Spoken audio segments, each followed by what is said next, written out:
जय श्री कृष्णा। राधे राधे। आप सभी का दिन शुभ और मंगलमय हो। इससे पहले का अध्याय सुनने के लिए वीडियो को लाइक और कमेंट्स करने के लिए आप सभी का बहुत बहुत धन्यवाद। आज कार्तिक मास के कृष्ण पक्ष की 9वीं तिथि है और आज दिन बुधवार है। आज हम श्रवण करेंगे कार्तिक मास महात्म्य का 9वां अध्याय। आज के अध्याय का शुभारंभ करेंगे भगवान श्री हरि विष्णु जी की एक सच्ची कथा के साथ। पुरी, वह पावन भूमि जहां समुद्र की लहरें भगवान के प्रेम का संदेश लाती हैं, जहां हर रथ यात्रा में भक्तों का हृदय झूम उठता है, वहीं विराजमान है जगन्नाथ स्वामी अर्थात जगत के नाथ। भगवान श्री कृष्ण का वही दिव्य स्वरूप जो बलभद्र और सुभद्रा के साथ यहाँ पवित्र मंदिर में अपनी कृपा से जीवंत है। श्री जगन्नाथ जी ऐसे अनन्य स्वरूप जिन्होंने ब्रज की लीलाओं और राधा कृष्ण के प्रेम का अद्भुत रूप धर लिया और जिन्हें देखने और कथा श्रवण मात्र से मनुष्य के सभी पाप और संकट दूर हो जाते हैं। उनकी कथा केवल इतिहास नहीं बल्कि एक दिव्य प्रेरणा है कि जब प्रेम और भक्ति का भाव सच्चा हो तो स्वयं भगवान प्रकट होकर अपने भक्तों के हृदय में वास करते हैं। आइए आज के अध्याय का शुभारंभ इस दिव्य कथा के साथ करते हैं। एक बार प्रेम से बोलिए जय श्री कृष्ण। राधे राधे। उड़ीसा के पुरी में स्थित श्री जगन्नाथ मंदिर भारत के 4 पवित्र धामों में से एक है। श्री जगन्नाथ मंदिर में भगवान जगन्नाथ अपने भ्राता बलभद्र और बहन सुभद्रा जी के साथ विराजमान हैं। भगवान श्री जगन्नाथ भगवान श्री हरि विष्णु जी के अवतार श्री कृष्ण का ही स्वरूप है। यह माना जाता है कि जगन्नाथ जी की मूर्ति में आज भी भगवान श्री कृष्ण का हृदय विराजमान है। जगन्नाथ का अर्थ होता है जगत के नाथ। एक बार भगवान श्री कृष्ण निद्रावस्था में सो रहे थे और उनके मुख से अकस्मात श्री राधा जी का नाम निकला। पटरानियों को लगा कि वे प्रभु की इतनी सेवा करती हैं, फिर भी प्रभु को सबसे अधिक श्री राधा जी का ही स्मरण रहता है। रुक्मणी जी एवं अन्य रानियों ने रोहिणी जी से राधा रानी और श्री कृष्ण के प्रेम तथा ब्रज लीलाओं का वर्णन करने की प्रार्थना की। माता रोहिणी ने कथा सुनाने की हामी तो भर दी, लेकिन यह भी कहा कि श्री कृष्ण और बलराम को इसकी भनक न लगे। यह तय हुआ कि रोहिणी जी सभी रानियों को एक गुप्त स्थान पर कथा सुनाएंगी और वहां कोई और न आए, इसके लिए सुभद्रा जी को पहरा देने के लिए मना लिया गया। सुभद्रा जी को आदेश दिया गया कि यदि स्वयं श्री कृष्ण या बलराम भी आए तो उन्हें भी अंदर न आने दें। माता रोहिणी ने कथा सुनानी आरंभ की और सुभद्रा द्वार पर तैनात थीं। थोड़ी देर में श्री कृष्ण एवं बलराम वहां आ पहुंचे तो सुभद्रा ने उन्हें अंदर जाने से रोक लिया। इससे भगवान श्री कृष्ण को कुछ संदेह हुआ और वे बाहर से ही अपनी सूक्ष्म शक्ति द्वारा अंदर माता द्वारा वर्णित ब्रज लीलाओं को आनंद लेकर सुनने लगे। बलराम जी भी कथा का आनंद लेने लगे। कथा सुनते सुनते श्री कृष्ण, बलराम और सुभद्रा के हृदय में ब्रज के प्रति अद्भुत प्रेम भाव उत्पन्न हुआ। उस भाव में उनके हाथ पैर सिकुड़ने लगे, ठीक वैसे ही जैसे बाल्यकाल में थे। तीनों राधा जी की कथा में ऐसे विभोर हुए कि मूर्ति के समान जड़ प्रतीत होने लगे। बड़े ध्यान से देखने पर भी उनके हाथ पैर दिखाई नहीं देते थे। सुदर्शन ने भी द्रवित होकर लंबा रूप धारण कर लिया। उसी समय देव मुनि नारद वहां आ पहुंचे। भगवान के इस रूप को देखकर वे आश्चर्यचकित हो गए और उन्हें निहारते रहे। कुछ समय बाद जब उनकी तंद्रा भंग हुई तो नारद जी ने प्रणाम करके भगवान श्री कृष्ण से कहा, हे प्रभु, मेरी इच्छा है कि मैंने आपका आज जो रूप देखा है वह रूप आपके भक्तजनों को पृथ्वी लोक पर चिरकाल तक देखने को मिले। आप इसी रूप में पृथ्वी पर वास करें। भगवान श्री कृष्ण नारद जी की बात से प्रसन्न हुए और उन्होंने कहा कि ऐसा ही होगा। कलिकाल में मैं इसी रूप में नीलांचल क्षेत्र में अपना स्वरूप प्रकट करूंगा। कलियुग के आगमन के उपरांत प्रभु की प्रेरणा से मालवराज इंद्रदुम्न ने भगवान श्री कृष्ण, बलभद्र जी और बहन सुभद्रा जी की ऐसी ही प्रतिमा जगन्नाथ मंदिर में स्थापित करवाई। राजा इंद्रदुम्न श्रेष्ठ प्रजापालक राजा थे और प्रजा उन्हें बहुत प्रेम करती थी। प्रजा सुखी और संतुष्ट थी। राजा के मन में इच्छा थी कि वे कुछ ऐसा करें जिससे सभी उन्हें स्मरण रखें। देवयोग से इंद्रदुम्न के मन में एक अज्ञात कामना प्रकट हुई कि वे एक ऐसे मंदिर का निर्माण कराएं जैसा दुनिया में कहीं और न हो। इंद्रदुम्न विचारने लगे कि आखिर उनके मंदिर में किस देवता की मूर्ति स्थापित की जाए। राजा के मन में यही इच्छा और चिंतन चलने लगा। एक रात इसी पर गंभीर चिंतन करते हुए वे सो गए। नींद में राजा ने एक सपना देखा और सपने में उन्हें एक देववाणी सुनाई दी। इंद्रदुम्न ने सुना, राजन, तुम पहले नए मंदिर का निर्माण आरंभ करो। मूर्ति विग्रह की चिंता छोड़ दो। उचित समय आने पर तुम्हें स्वयं राह दिखाई पड़ेगी। राजा नींद से जाग उठे और सुबह होते ही उन्होंने अपने मंत्रियों को सपने की बात बताई। राजपुरोहित के सुझाव पर शुभ मुहूर्त में पूर्वी समुद्र तट पर एक विशाल मंदिर के निर्माण का निश्चय हुआ। वैदिक मंत्रोच्चार के साथ मंदिर निर्माण का श्री गणेश हुआ। राजा इंद्रदुम्न के मंदिर बनवाने की सूचना शिल्पियों और कारीगरों को हुई तो सभी इसमें योगदान देने पहुंचे। सब दिन रात मंदिर के निर्माण में जुट गए। कुछ ही वर्षों में मंदिर बनकर तैयार हुआ। सागर तट पर एक विशाल मंदिर का निर्माण तो हो गया, परंतु मंदिर के भीतर भगवान की मूर्ति की समस्या जस की तस थी। राजा फिर से चिंतित होने लगे। एक दिन मंदिर के गर्भगृह में बैठकर इसी चिंतन में बैठे राजा की आंखों से आंसू निकल आए। राजा ने भगवान से विनती की, प्रभु, आपके किस स्वरूप को इस मंदिर में स्थापित करूं? मैं इसकी चिंता से व्यग्र हूं। मार्ग दिखाइए। आपने स्वप्न में जो संकेत दिया था उसे पूरा होने का समय कब आएगा? विग्रह रहित मंदिर देखकर सभी मुझ पर हंसेंगे। राजा की आंखों से आंसू झर रहे थे और वे प्रभु से प्रार्थना करते जा रहे थे, प्रभु, आपके आशीर्वाद से मेरा बड़ा सम्मान है। प्रजा समझेगी कि मैंने झूठ मूठ में स्वप्न में आपके आदेश की बात कहकर इतना बड़ा श्रम कराया। हे प्रभु, मार्ग दिखाइए। राजा दुखी मन से अपने महल में चले गए। उस रात राजा ने फिर एक सपना देखा। सपने में उन्हें देववाणी सुनाई दी, राजन, यहाँ निकट में ही भगवान श्री कृष्ण का विग्रह रूप है। तुम उन्हें खोजने का प्रयास करो, तुम्हें दर्शन मिलेंगे। इंद्रदुम्न ने स्वप्न की बात पुनः पुरोहित और मंत्रियों को बताई। सभी इस निष्कर्ष पर पहुंचे कि प्रभु की कृपा सहज प्राप्त नहीं होगी। उसके लिए हमें निर्मल मन से परिश्रम आरंभ करना होगा। भगवान के विग्रह का पता लगाने की जिम्मेदारी राजा इंद्रदुम्न ने 4 विद्वान पंडितों को सौंप दी। प्रभु इच्छा से प्रेरित होकर चारों विद्वान 4 दिशाओं में निकले। उन चारों में से एक विद्वान थे विद्यापति, जो चारों में सबसे कम उम्र के थे। प्रभु के विग्रह की खोज के दौरान उनके साथ बहुत सी अलौकिक घटनाएं हुईं। पंडित विद्यापति पूर्व दिशा की ओर चले। कुछ आगे चलने के बाद जब विद्यापति उत्तर की ओर मुड़े तो उन्हें एक जंगल दिखाई दिया। वन भयावह था। विद्यापति भगवान श्री कृष्ण के उपासक थे। उन्होंने भगवान श्री कृष्ण का स्मरण किया और राह दिखाने की प्रार्थना की। भगवान श्री कृष्ण की प्रेरणा से उन्हें राह दिखने लगी। प्रभु का नाम लेते हुए वे वन में चले जा रहे थे। जंगल के मध्य उन्हें एक पर्वत दिखाई दिया। पर्वत के वृक्षों से संगीत की ध्वनि के समान सुरम्य गीत सुनाई पड़ रहा था। विद्यापति संगीत के जानकार थे। उन्हें वहां मृदंग, बांसुरी और करताल की मिश्रित ध्वनि सुनाई दे रही थी। यह संगीत उन्हें दिव्य लगा। संगीत की लहरियों को खोजते हुए विद्यापति आगे बढ़ चले। वे जल्दी ही पहाड़ी की चोटी पर पहुंच गए। पहाड़ के दूसरी ओर उन्हें एक सुंदर घाटी दिखी, जहां भील नृत्य कर रहे थे। विद्यापति उस दृश्य को देखकर मंत्रमुग्ध थे।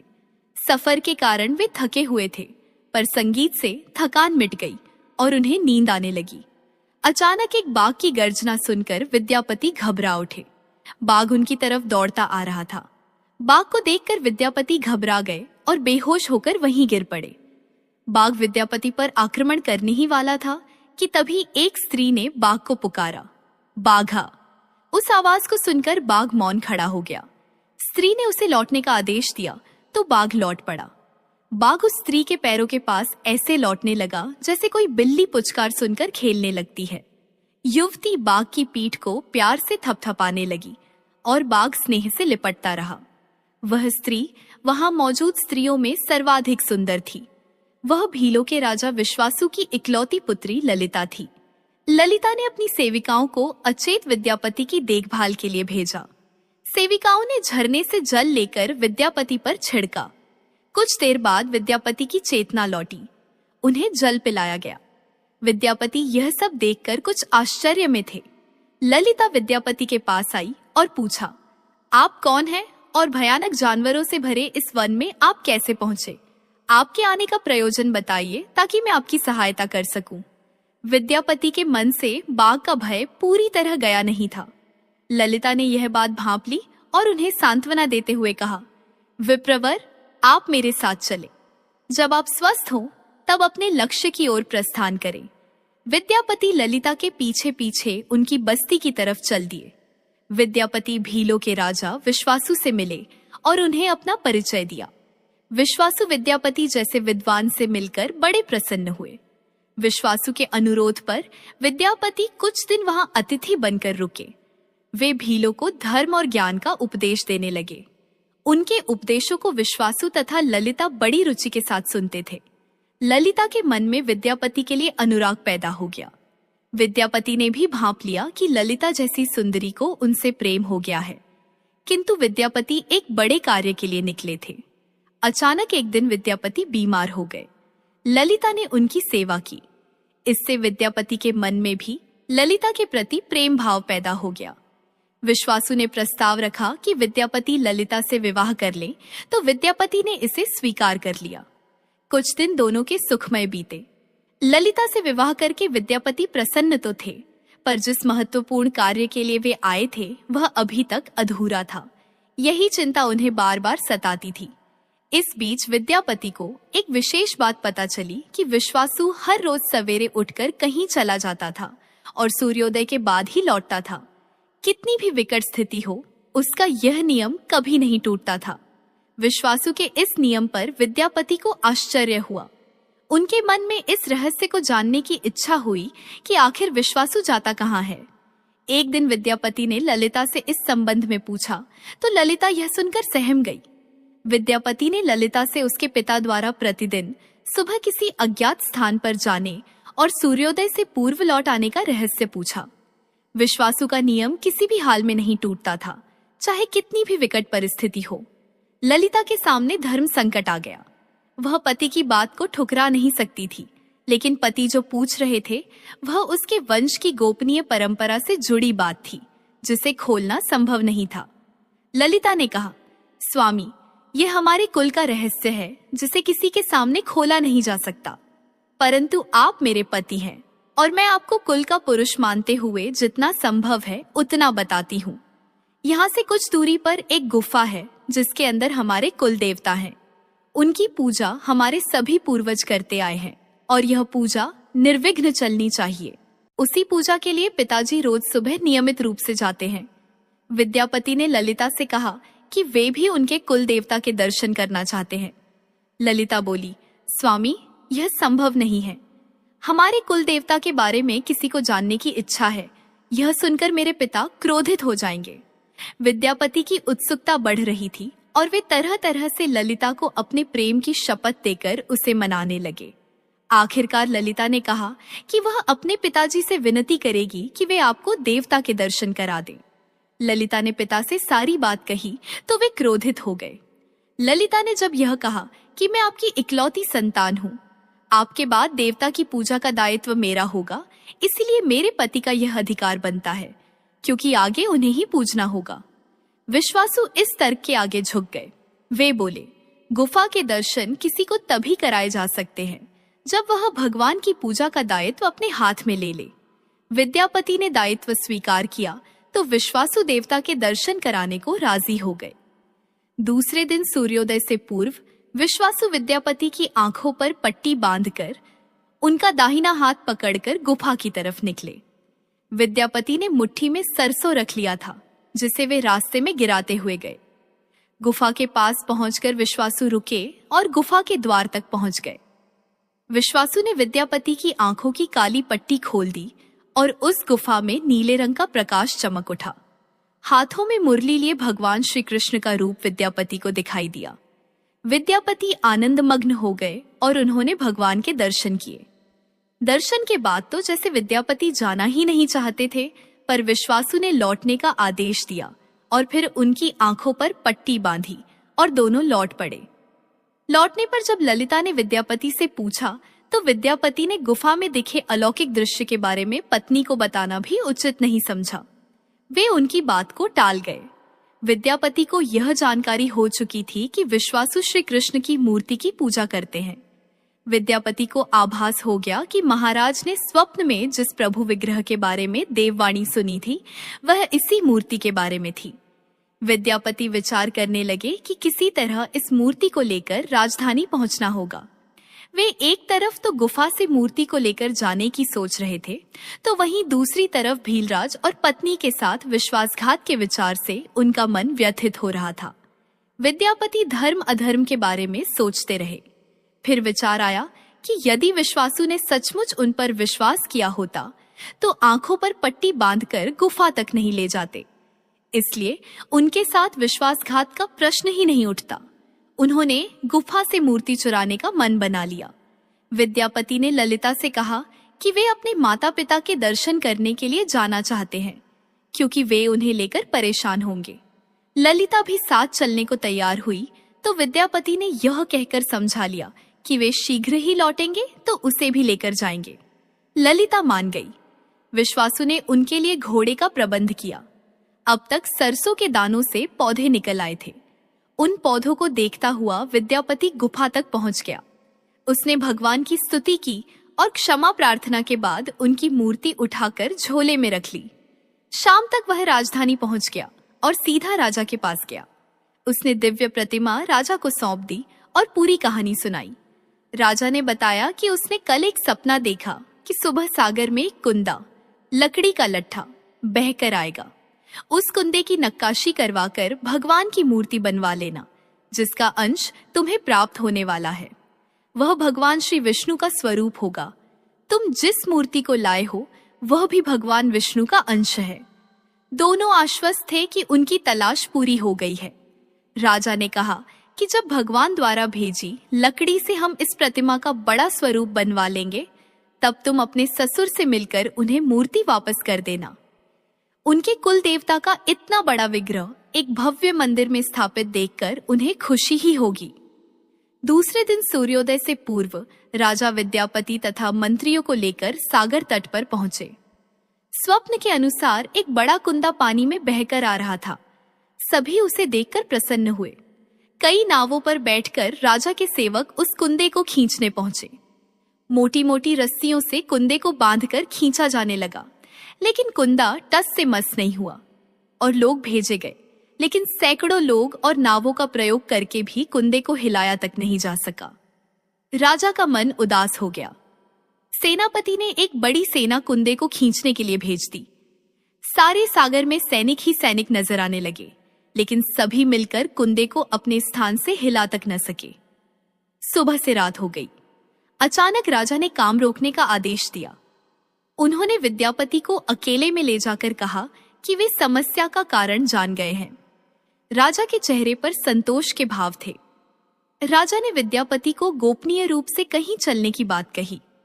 राजा इंद्रदुम्न को भगवान की प्रेरणा से समझ में आने लगा कि आखिर प्रभु के विग्रह के लिए जो लकड़ी का कुंदा पानी में बहकर आया है वह हिलडुल क्यों नहीं रहा है।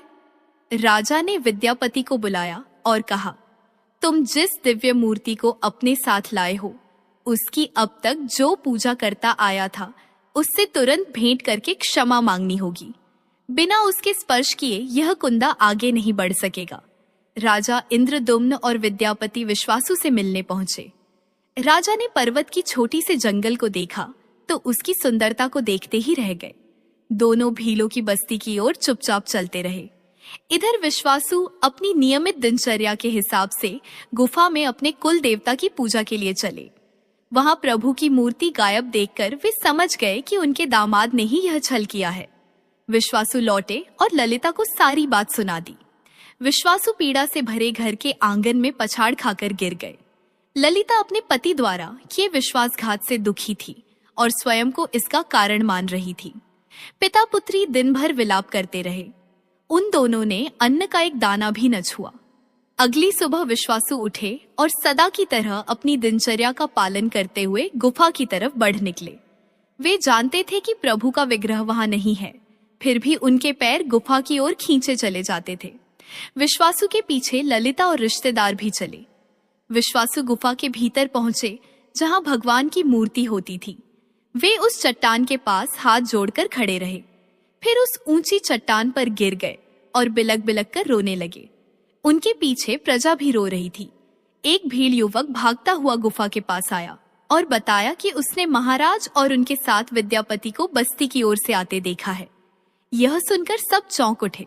विश्वासु राजा के स्वागत में गुफा से बाहर आए, लेकिन उनकी आंखों में आंसू थे। राजा इंद्रदुम्न विश्वासु के पास आए और उन्हें अपने हृदय से लगा लिया।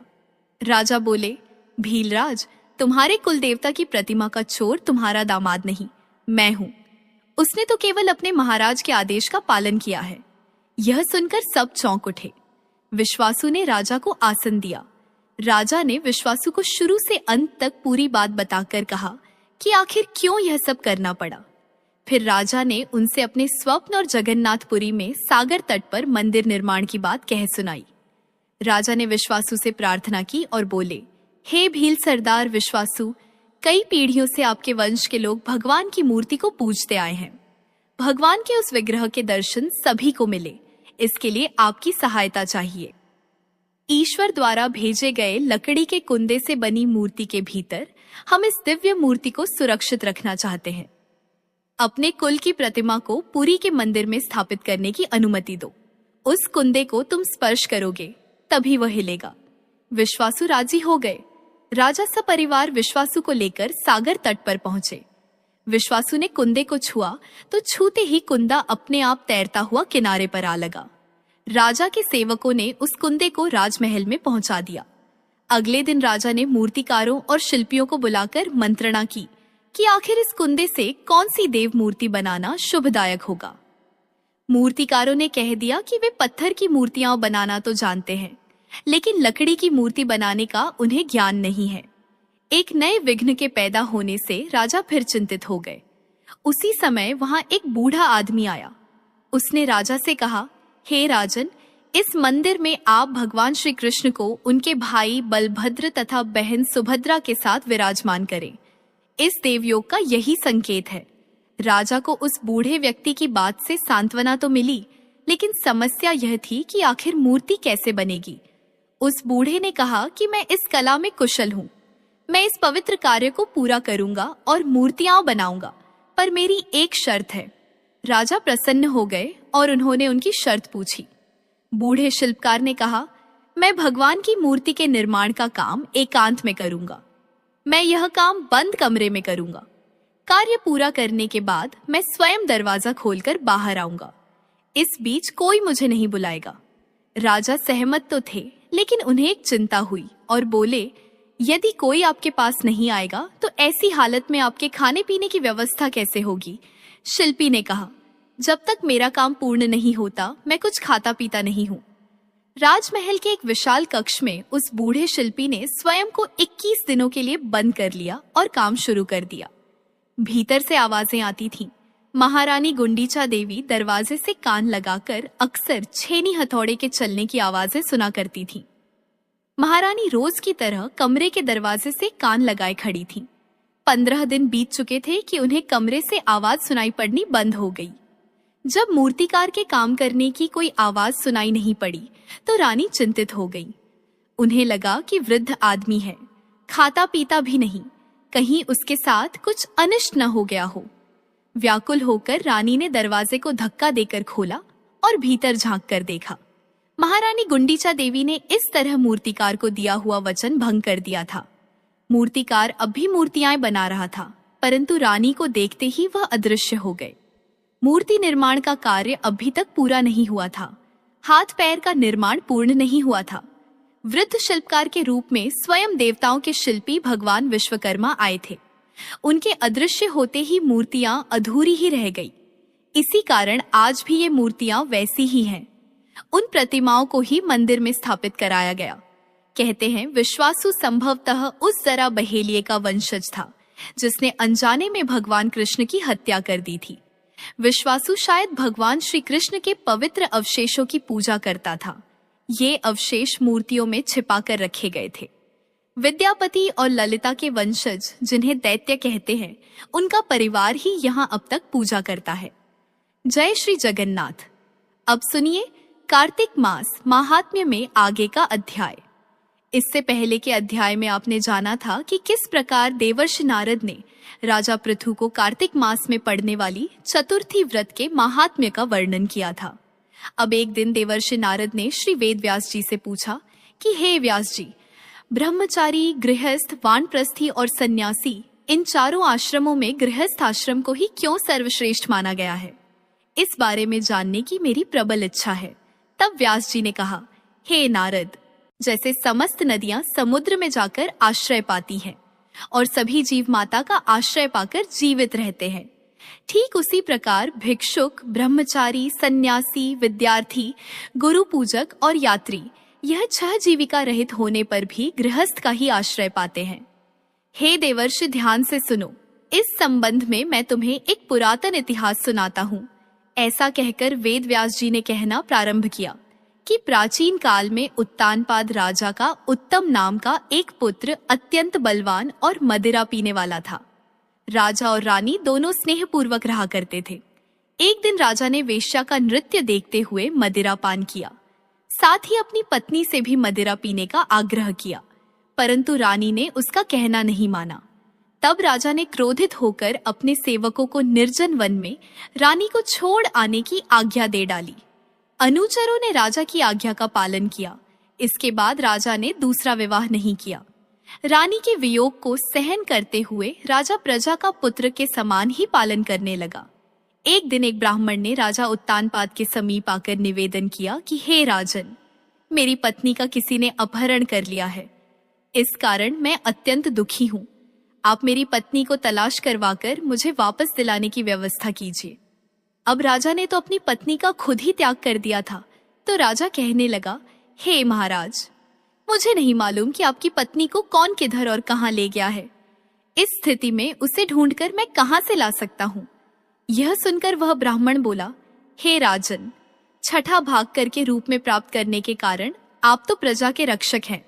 मेरी पत्नी अपने घर में सो रही थी, वहां से उसे कोई हर कर ले गया है, इसलिए अब आपका कर्तव्य है कि आप उसे कहीं से भी ढूंढ कर लाएं।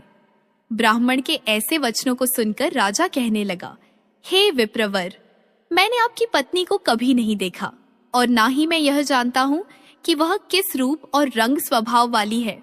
अब आप ही बताइए कि मैं उसे कैसे खोज सकता हूँ। राजा की बात सुनकर ब्राह्मण कहने लगा, राजन, यद्यपि मेरी पत्नी कर्कश स्वभाव की, कठोर वचन बोलने वाली, काले रंग की और कुरूपा है, फिर भी मैं उसकी निंदा नहीं करता, क्योंकि वह तो मेरी पत्नी अर्थात अर्धांगिनी है। यह सुनकर राजा कहने लगा, हे ब्राह्मण देव, जब तुम्हारी पत्नी ऐसी कुरूपा और क्रूर स्वभाव की है, तब तुम उसे प्राप्त करके क्या करोगे? उसके स्थान पर तो मैं तुम्हें अत्यंत सुंदर, शील स्वभाव की अन्य स्त्री दे सकता हूँ। राजा की यह बात सुनकर ब्राह्मण ने कहा, राजन, मेरी पत्नी मेरे धर्म कर्म की अर्धांगिनी है, इसलिए उसकी रक्षा करना तो मेरा परम धर्म है। जो पुरुष अपनी पत्नी की सुरक्षा नहीं करता, उसके वर्ण शंकर संतान उत्पन्न होती है, उसके पितर नरकवासी होते हैं। वेश्यागामी पुरुष का कल्याण कभी नहीं हो सकता। ब्राह्मण के ऐसे वचन सुनकर राजा अपने शास्त्रार्थ लेकर और रथ पर सवार होकर उस स्त्री को खोजने चल दिया। कुछ दूर जाकर राजा ने एक आश्रम देखा जिसमें एक महान तपस्वी कुशा के आसन पर विराजमान थे। राजा को आश्रम में आया हुआ देखकर भी ऋषि ने उसका कोई आदर नहीं किया। ऋषि कहने लगे, मैं जानता हूं कि तुम राजा उत्तानपाद के पुत्र हो, मगर यहाँ किस कारण आए हो? तो राजा कहने लगा, हे मुने, एक ब्राह्मण के घर से कोई उसकी स्त्री को हर कर ले गया है और मैं उसी की खोज में इधर आया हूँ, मगर ना तो आपने मुझे अर्घ दिया और ना ही किसी प्रकार का आदर सत्कार किया। इसका क्या कारण है मुनिवर? ऋषि ने कहा, हे राजन, तुम अर्घ के योग्य होते हुए भी इस समय उसके पात्र नहीं हो, क्योंकि तुमने अपनी निरपराध स्त्री का वन में त्याग किया है। अगर पत्नी का यह धर्म है कि वह तन मन से पति की सेवा करे, सदा उसकी आज्ञाकारी बनी रहे, तो वहीं पति का भी यह धर्म है कि वह अपनी पत्नी का यथोचित सम्मान करे और उसकी सुरक्षा करे। जिस घर में स्त्रियों का मान होता है, वहां पर साक्षात देवी देवताओं का वास होता है, और इसके विपरीत जिस घर में स्त्रियों का निरादर होता है, वहां सुख शांति कभी रह ही नहीं सकती। इतना सुनकर राजा अत्यंत लज्जित होकर पश्चाताप करते हुए पूछने लगा, हे भगवन, आप तो भूत, भविष्य और वर्तमान तीनों कालों के जानने वाले हैं, इसलिए कृपा करके बताइए कि ब्राह्मण की पत्नी को हर कर कौन, क्यों और कहां ले गया है। तब ऋषि ने ध्यान धरकर कहा, राजन, अदिति का पुत्र वलाक नामक राक्षस उस ब्रह्माणी को हर कर उत्पलावर्त वन में ले गया है। तुम उसे ढूंढकर ब्राह्मण का संयोग कराओ। यह सुनकर राजा मुनि को प्रणाम करके अपने रथ पर सवार होकर उत्पलावर्त वन में जा पहुंचा। वहां जाकर राजा ने देखा कि एक स्त्री बिल्वपत्र खा रही है। ब्राह्मण ने जैसा जैसा बताया था ठीक वैसा ही रंग रूप देखकर राजा ने उस स्त्री को तुरंत पहचान लिया और सोचा कि यही हो ना हो ब्राह्मण की पत्नी है। राजा ने उस स्त्री से कहा, हे कल्याणी, तुम कौन हो और इस वन में क्यों आई हो? तब वह ब्राह्मणी बोली, मैं अतिरात्र की पुत्री और विलास पुत्र की पत्नी हूँ।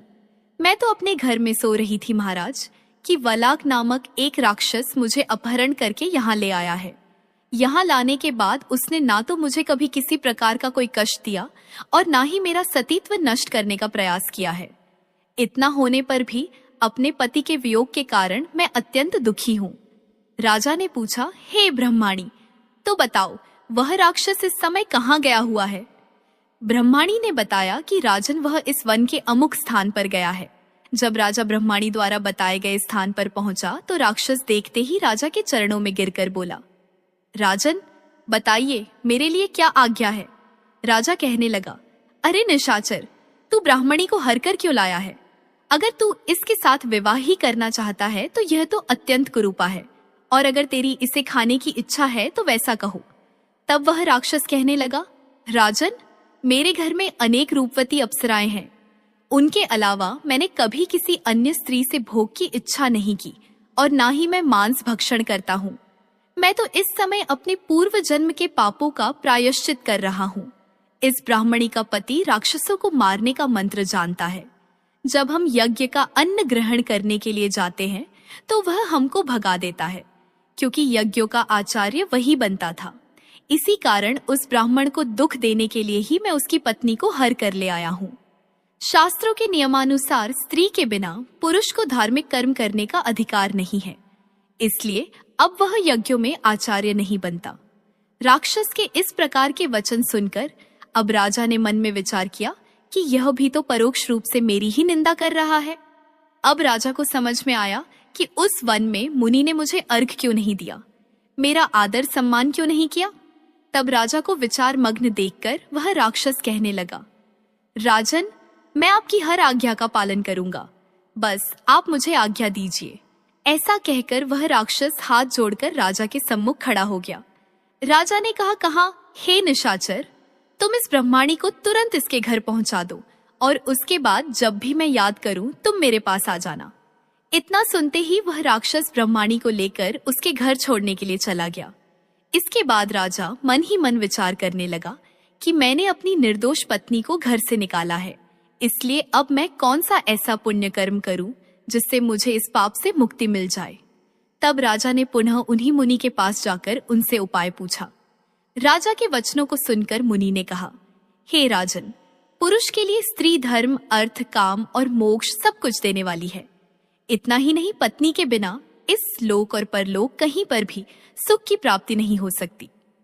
पत्नी चाहे कैसी ही कृपा, मूर्ख, रोगी, दरिद्री या खोटे स्वभाव वाली क्यों ना हो, पुरुष को सदा उसका सम्मान ही करना चाहिए।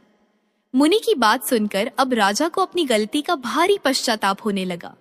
पश्चाताप करते हुए राजा ने कहा, हे मुनि, मैंने तो अपनी निर्दोष पतिव्रता पत्नी को त्याग दिया है, इसलिए अब मुझे क्या करना चाहिए?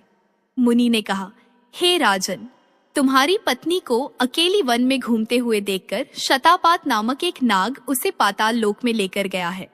उस नाग की नंदा नाम की एक कन्या है जिसने उसको घर में छुपा कर रखा है। यह सुनकर राजा वहां से अपने घर आया तो ब्राह्मण को पत्नी सहित अपने महल में देखकर वह अत्यंत प्रसन्न हुआ। इसके बाद राजा ने जैसे ही वलाक राक्षस को याद किया, वह तुरंत उपस्थित हो गया। तब राजा ने उसे पाताल लोक से अपनी पत्नी को लाने का आदेश दिया। आज्ञा मिलते ही वलाक राक्षस पाताल लोक को चला गया और वहां से राजा की पत्नी को लाकर उसे सौंप दिया। तदंतर राजा और रानी स्नेहपूर्वक साथ साथ रहने लगे। देवर्षि नारद ने राजा पृथु से अंत में कहा, हे राजा पृथु, यह ग्रस्त आश्रम महात्म्य हमने तुमको विस्तार पूर्वक सुनाया। अब और क्या सुनना चाहते हो सो कहो। राजा पृथु ने देवर्षि नारद से जो कुछ भी सुनने का आग्रह किया, उसका वृतांत आप आगे आने वाले अध्याय में जरूर सुनिएगा।